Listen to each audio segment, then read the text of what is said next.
In this video, we're going to take a look at making bookings from both the client perspective and how this impacts on your business. So I have both windows open, the bookingwizard.app account homepage, which is currently a professional plan, and I've also got my business page open, which is a web development or web consultancy, and they have a service page which is offering the clients an opportunity to book a consultation with them. And a little further down on the page is where I currently have my widget embedded into the page so that the clients can make the bookings. Now remember, if you want to understand the process of embedding the widget into the page, please take a look at the general section of the video guides. There is a video there called Embedding the Widget, which is generic to both the Essential Plan and the Professional Plan. I also have my email inbox open because we're going to have a look at what happens as far as notifications are concerned when bookings come through. So let's go back to the service page. This is my fictitious company. And as I said, they're providing consultations with their clients, and they therefore expect the clients to make bookings with them via the widget on the web page. And so as per my configuration, I set up both options, the 30-minute and 60-minute sessions. And I said that the 30-minute session would be the default. So you see it first in the list. I'm going to click on the 30-minute session. And now we want to choose a day and time. Now, if you recall, back in my configuration, I said Saturdays and Sundays are the weekend. So if I look at Saturday, today's Saturday, July 18th, I'm going to select that. And because I set that up, you'll see the notification that the business is closed on Saturdays. So we can't make bookings on Saturdays and Sundays. So what I'll do now is I'm going to go to Monday the 20th, and I'm going to choose that option. And it gives me my working hours availability from 9 till 5. Because this is a 30-minute booking, the last available option is 16:30 or 4:30 p.m., which is correct based on my configuration. Let's choose the first time at 9, and now we need to enter details. So we're just going to keep this generic. And for this booking, I'm not going to create any notes just yet. I'll do some notes on the next one so that you can see how this affects the email and the notifications that come through. At the bottom, you'll see the summary to confirm what you've selected and submit the booking. The booking has been submitted successfully. Again, the appointment details summary is underneath there and the option to book another appointment. So this is from the client's perspective. If we take a quick look at the emails, you can see that 2 emails have come in already. Let's take a look at the business email when the booking was made. And we can see a new booking request with the client details and the appointment details underneath, pending confirmation. We're going to look at that in just a second. For the client, the name is there. Hello, John Doe. Your booking request for 30-minute session has been received, awaiting confirmation. You will receive a confirmation email once Design Pros has approved your booking. So we can see the business name goes into the client email as well. Let's just take another look at the dashboard. And we know that we can look at a quick overview of bookings in the middle of that page. And I'm going to do a refresh on that. And we should see the booking appear, which it does. So one of 3 most recent bookings has come through. John Doe, 30-minute session, 9 a.m. on July the 20th, 2026. And it's a 30-minute session. What we want to do now is just take a quick look at the calendar. And this should confirm for us whether or not the booking has arrived. Today is the 18th. I'm going to look at the 20th of July, and there is my booking. So the calendar connection to that bookingwizard.demo@gmail.com address works. And we can see John Doe, 30 minutes, 9 a.m. is in the calendar entry. If I click it to check it, there are all the details pertaining to that booking. So now we have a complete synchronized flow working of all the bookings that the client is making coming through to your email, going onto your calendar, and also appearing in your dashboard of your account portal. Let's make a few other bookings to see what else actually happens. Now, firstly, let's book another appointment on the same day as a 60-minute session to confirm that the time that was previously booked has in fact been taken. So we know that that is functioning as well. So we'll go back to the 20th. And we should notice now that 9 a.m. has gone. We can only now book from 9:30.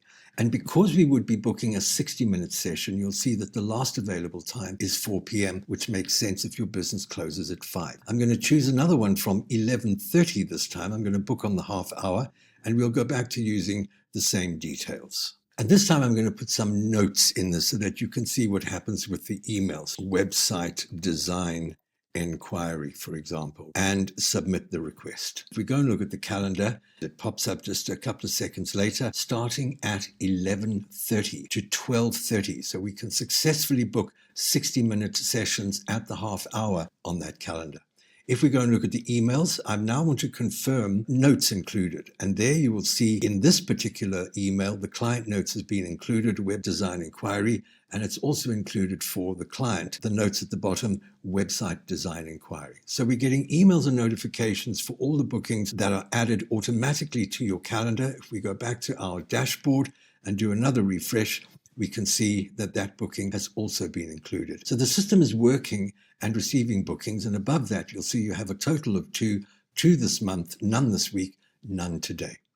We want to look at the actual bookings page where we see the table and we can view the details of the bookings. There's 2 ways you can do this. You can either go to bookings at the top of the menu, or you can click on these booking buttons in the quick overview, top one on the right hand side and one at the bottom. Let's take the one at the top right. This opens the bookings page, and now we can see the table of those bookings that were made, and you'll notice, of course, that they are still currently pending. So from this point, you can confirm your bookings or reject them, and I'm going to talk about the rejection in just a minute. Firstly, let's confirm the 9 a.m. booking on Monday the 20th, which was a 30-minute. We can either confirm from this button here, or we can view the appointment details. Everything that was made in the booking can be viewed from this particular box, and we can also confirm from there. So let's do it from here. We'll confirm the booking, and we will make sure that we want to confirm this. So we're going to confirm again to say, yes, you want to confirm it. Your table updates to show that the booking is now confirmed, and you'll also see at the top, pending now becomes 1 and 1 confirmed with a total of 2. Let's go and have a look and see what happens with the emails, because we've got emails that will come through which indicate for the business that the booking is confirmed in a green box, and also for the client to indicate your booking with Design Pros has been confirmed. What about the option of a rejection? Why does this happen? Well, it can happen for a number of reasons. Suddenly you might find that an emergency crops up and you simply can't take the booking. And what's going to happen is that it will be regarded as a cancellation. If I decide to reject the booking at this point, we're going to confirm that rejection, and I'm going to state a reason why, and I'm going to submit that rejection. And you'll see that the booking is a cancelled booking.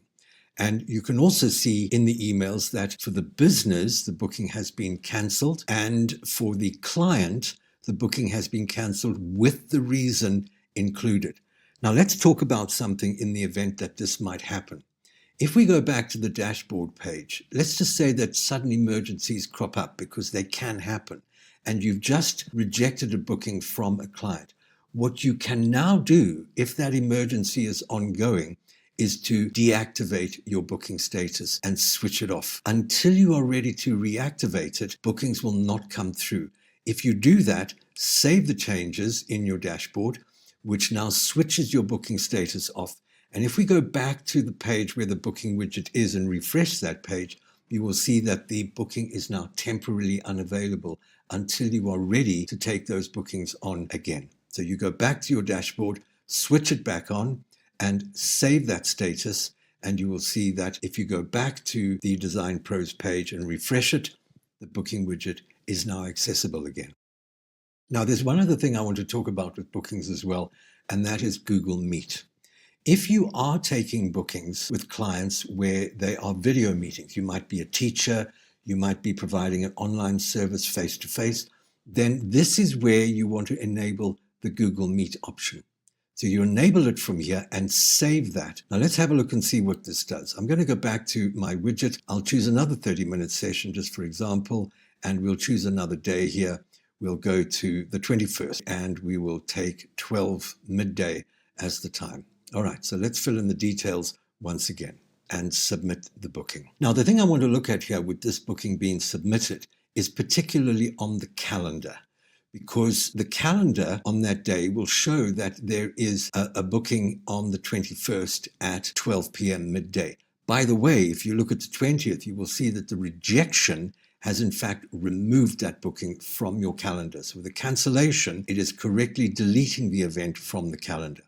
But if we look at this booking on the 21st, in which I applied a Google Meet link. You can see there is the link Join with Google Meet. The Google Meet ID has been created, and you can see underneath what that ID is. So having switched on the Google Meet facility in your dashboard, if you need it, any Google Calendar appointments that are now created will automatically create the Google Meet ID.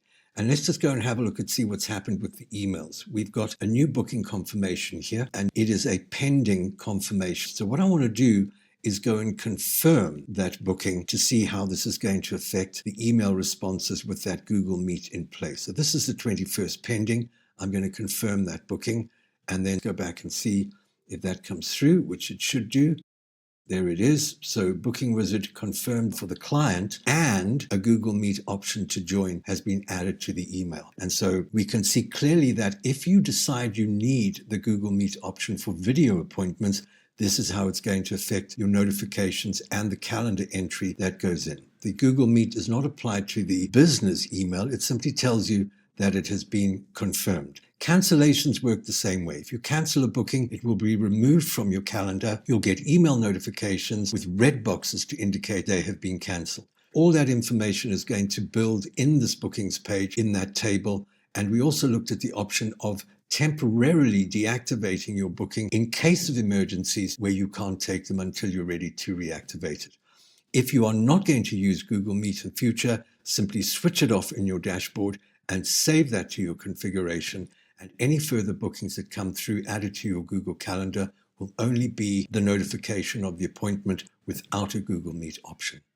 I hope this helps you understand the process of how your clients will make bookings and how it impacts on your business as well, with all your notifications, your dashboard overview, your calendar connection. And in the next video, we're going to talk about the custom logos and the standalone web page. The professional plan offers you a standalone web page. So in subsequent videos, we'll take another look at how that works.